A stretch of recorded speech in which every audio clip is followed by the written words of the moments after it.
স্বাধীনতার ঘোষক শহীদ প্রেসিডেন্ট জিয়াউর রহমান, যিনি তখন সেনাবাহিনীর প্রধান ছিলেন, তাকে ষড়যন্ত্র করে বন্দী করে রেখে তখন একটি ষড়যন্ত্র চলছিল। সেখানে সিপাহী জনতা বিপ্লব সাধন করে জিয়াউর রহমানকে বসিয়েছিলেন এবং জিয়াউর রহমান এই দেশে সেই বাকশালের অবস্থা থেকে দেশকে উদ্ধার করে বহুদলীয় গণতন্ত্র প্রতিষ্ঠা করেছিলেন। আজকের এই স্বৈরাচার হোসেন মোহাম্মদ এরশাদের পতন দিবসে আলোচনা সভায় আমার ব্যক্তিগত অত্যন্ত স্নেহের এবং 90-এর ছাত্র গণ আন্দোলনের বীর যোদ্ধা, বাংলাদেশ জাতীয়তাবাদী দলের চেয়ারপারসনের উপদেষ্টা, প্রখ্যাত ছাত্রনেতা, জননেতা, সাবেক মন্ত্রী, সাবেক এমপি আমানুল্লাহ আমান, এখানে উপস্থিত 90-এর ছাত্র গণ আন্দোলনের বীর যোদ্ধা, জাতীয় বীর যোদ্ধারা এবং সমবেত সুধীমণ্ডলী, সাংবাদিক ভাই বোনেরা, আসসালামু আলাইকুম। আমি প্রথমেই এই বিজয়ের মাসে আমি আমাদের মহান মুক্তিযুদ্ধের ঘোষক, স্বাধীনতার ঘোষক শহীদ প্রেসিডেন্ট জিয়াউর রহমান সহ মহান মুক্তিযুদ্ধে লাখো শহীদের, যারা রক্তের বিনিময়ে আমরা স্বাধীনতা পেয়েছি, তাদেরকে আমি স্মরণ করছি। বীর মুক্তিযোদ্ধাদের আত্মত্যাগের কথা স্মরণ করছি। তৎপরবর্তীকালে স্বাধীনতা, সার্বভৌমত্ব, গণতন্ত্র, দেশের উন্নয়ন, এ সকল ক্ষেত্রে যারা বিভিন্ন সময়ে আন্দোলন সংগ্রাম করেছে এবং আত্মাহুতি দিয়েছে, সর্বশেষ এই 24-এর জুলাই আগস্ট মাসে বৈষম্য বিরোধী ছাত্র গণ অভ্যুত্থানে যারা প্রাণ দিয়েছে, আহত হয়েছে, আমি সকলকে আজকের এই সভায় আমরা স্মরণ করছি। আমি ধন্যবাদ জানাই উদ্যোক্তাদের যে আজকের এই দিনটিকে স্মরণ করিয়ে দেওয়ার জন্যে যে আয়োজন করেছেন। এটা আমি মনে করি বাংলাদেশের বর্তমান যে প্রেক্ষাপট, এই প্রেক্ষাপটে অত্যন্ত গুরুত্বপূর্ণ একটি দিন। কেননা এই দিনটি আমাদেরকে মনে করিয়ে দেয় এরশাদের পতনের দিন।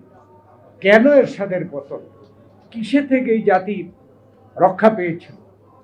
এরশাদ বাংলাদেশে গণতন্ত্রকে হত্যা করে একনায়কত্ব প্রতিষ্ঠা করেছিল এবং তার বিরুদ্ধে এই ছাত্র জনতা, দেশনেত্রী বেগম খালেদা জিয়ার 9 বছরের আপোষহীন আন্দোলন এর মাধ্যমে এই দিনে এরশাদের পতন হয়েছে এবং এই দেশ পুনরায় গণতন্ত্র ফিরে পেয়েছে। কেনই আন্দোলন করতে হয়েছে? আমরা আজকের যে বিজয় মাসে 16 ডিসেম্বর আমরা স্বাধীনতা অর্জন করেছিলাম, লাখো লাখো শহীদের রক্তের বিনিময়ে, আমাদের অনেক মা বোনের, হাজার হাজার মা বোনের আত্মত্যাগের বিনিময়ে আমরা এই বিজয় অর্জন করেছিলাম। সেই বিজয়ের লক্ষ্য ছিল কি? এদেশের স্বাধীনতা, সার্বভৌমত্ব, গণতন্ত্র, অর্থনৈতিক মুক্তি, সামাজিক শান্তি, দেশে একটি অত্যন্ত উন্নয়নশীল দেশে পরিণত করা। সেই কাজ স্বাধীনতার পরপর দুর্ভাগ্যজনক হলেও সত্যি যে সেই কাজ 3.5 বছরেই প্রমাণিত হয়েছিল যে মুক্তিযুদ্ধ যেই চেতনা নিয়ে আমরা করেছিলাম এবং সফল হয়েছিলাম, 3.5 বছরে সেই চেতনাকে ধ্বংস করে দিয়ে গণতন্ত্র, সেই গণতন্ত্র সেই 3.5 বছরে হত্যা হয়েছিল। দেশে বাকশাল প্রতিষ্ঠা হয়েছিল, একদলীয় শাসন ব্যবস্থা। সংবাদপত্রের স্বাধীনতা আমরা হারিয়েছিলাম। 4টি সংবাদপত্র ছাড়া সব সংবাদপত্র বন্ধ করে দেওয়া হয়েছিল এবং সেই সময় এই দেশে বিচার বহির্ভূত হত্যাকাণ্ড হয়েছে। সেই সময় গুম হয়েছে, সেই সময়ে এদেশে দুর্ভিক্ষ হয়েছে, অর্থাৎ অর্থনৈতিকভাবে আমরা পরাস্ত হয়েছি। তার জন্যই কিন্তু দেশে একটা পরিবর্তন এসেছিল। সেই পরিবর্তনের পরে সাময়িকভাবে আওয়ামী লীগের পক্ষ থেকে একটি পরিবর্তন এসেছিল। তারপরে তারাও যখন সমাধান দিতে পারছিল না, তখন কিন্তু এদেশের সিপাহী জনতা 7ই নভেম্বর এদেশে সিপাহী জনতার বিপ্লব করে স্বাধীনতার ঘোষক শহীদ প্রেসিডেন্ট জিয়াউর রহমান, যিনি তখন সেনাবাহিনীর প্রধান ছিলেন, তাকে ষড়যন্ত্র করে বন্দি করে রেখে তখন একটি ষড়যন্ত্র চলছিল। সেখানে সিপাহী জনতা বিপ্লব সাধন করে জিয়াউর রহমানকে বসিয়েছিলেন এবং জিয়াউর রহমান এদেশে সেই বাকশালের অবস্থা থেকে দেশকে উদ্ধার করে বহুদলীয় গণতন্ত্র প্রতিষ্ঠা করেছিলেন। আমাদের জাতিসত্তার পূর্ণাঙ্গ পরিচয় বাংলাদেশি জাতীয়তাবাদ দিয়েছিলেন। আমাদের আরও অনেক পরিবর্তন তিনি সাধন করেছেন। অর্থনীতিকে তিনি, যেই দেশে দুর্ভিক্ষ হয়েছিল 74 সনে, জিয়াউর রহমানের শাসন আমলে, দেশ পরিচালনার আমলে তিনি বাংলাদেশে এই আমাদের খাদ্যে স্বয়ংসম্পূর্ণ করে বিদেশে চাউল রপ্তানি করেছিলেন। তিনি খাল খনন কর্মসূচি করে কৃষিতে বিপ্লব এনেছিলেন, শিল্পে বিপ্লব এনেছিলেন। তিনি আমাদের আজকের বাংলাদেশ যে কয়েকটি খুঁটির উপরে দাঁড়িয়ে আছে, সেই খুঁটির মধ্যে উল্লেখযোগ্য দুটি, যেমন রেমিটেন্স। এই রেমিটেন্স বাংলাদেশে যে আসার যে শুরু হয় জিয়াউর রহমানের হাতে। তিনি বিদেশে আমাদের দেশের শ্রমিকদেরকে প্রেরণ করে সেখানে বিদেশ থেকে এই রেমিটেন্স আমদানির শুরু করে যান। আজকে রেমিটেন্সের উপরে একটা স্তম্ভ আমাদের অর্থনীতি।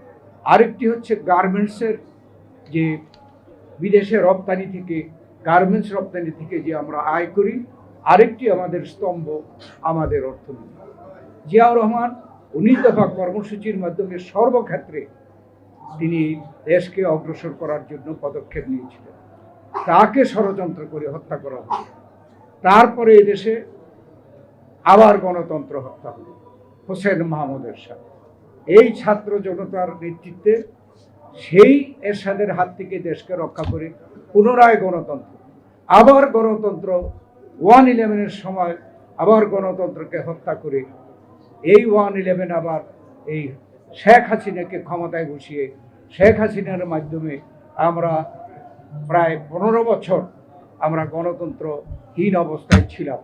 এই দেশে আবার ঠিক একই অবস্থা স্বাধীনতার পরে 3.5 বছর যা হয়েছিল, শেখ হাসিনা, স্বৈরাচারী ফ্যাসিস্ট শেখ হাসিনা তার নেতৃত্বে ক্ষমতায় টিকে থাকার জন্য গণতন্ত্রকে হত্যা করেছে। মানুষ ইচ্ছামতো ভোট দিতে পারে নাই। দেশে সেই আগের মতো বিনা বিচারে হত্যাকাণ্ড, গুম, আয়নাঘর, এই ধরনের নির্যাতন, আমাদের নেত্রী দেশনেত্রী বেগম খালেদা জিয়া বিনা অপরাধে মিথ্যা মামলায় এবং বানোয়াট মামলায় কারাগারে যেতে হয়েছে। তিনি অসুস্থ হয়েছেন কারাগারে। আমাদের ভারপ্রাপ্ত চেয়ারম্যান তারেক রহমান মিথ্যা মামলার শাস্তিপ্রাপ্ত হয়ে বিদেশে থাকতে বাধ্য হয়েছে। এর বিরুদ্ধে এদেশের ছাত্র জনতা আবার জেগে উঠেছে। আমাদের সেই 15 বছরের যে আন্দোলন, দেশনেত্রী বেগম খালেদা জিয়া এবং ভারপ্রাপ্ত চেয়ারম্যান তারেক রহমানের নেতৃত্বে, এই আন্দোলনের যে চূড়ান্ত অবস্থা, সেটা জুলাই এবং আগস্ট মাসে এদেশের ছাত্র জনতা বৈষম্য বিরোধী আন্দোলন, এই গণ আন্দোলনের মাধ্যমে এদেশে সফল করেছে। শেখ হাসিনা স্বৈরাচারী শাসনের পতন হয়েছে। আমরা সেই আন্দোলনের ফসল আজকের সরকার। এই সরকার নিরপেক্ষ, এই সরকার হলো অন্তর্বর্তীকালীন সরকার। আমাদের বুঝতে হবে